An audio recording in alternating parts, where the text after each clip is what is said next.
very important document that you need to be able to provide the lender, which the borrower will provide you, will be the articles of incorporation for that specific LLC or corporation. Now, in this case, this is how this document would appear.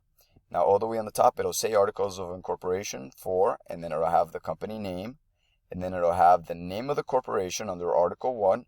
It'll have the principal place of business or business address under Article 2.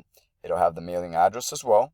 And then under Article 3, it should say the purpose for which this corporation is organized is any and all lawful business, which is the most common wording that you're going to see. Under Article 4, it'll say the number of shares the corporation is authorized to issue is, in this case it says 100, it can be mostly any other number.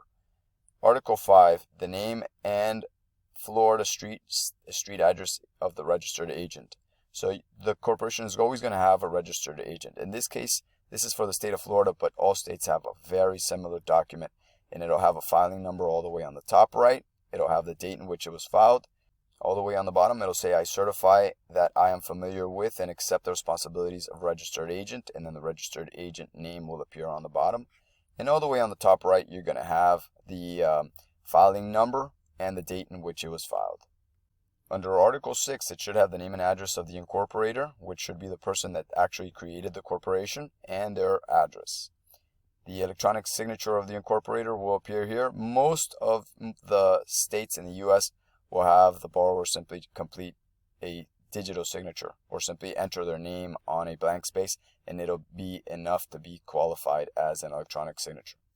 Now, below that, under Article 7, it says the initial officer and or director of the corporation is and are, whoever that person is, will go here, and the title. So in this case, since this was a corporation, it says P for president. It could be vice president, it could be secretary or treasurer, and then if it was an LLC, it would be manager, for example.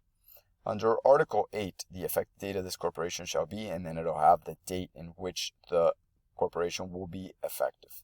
And this is an example of how the articles of incorporation will appear when the borrower gives you those documents, because you need to provide that to the lender along with a tax ID form showing their EIN number.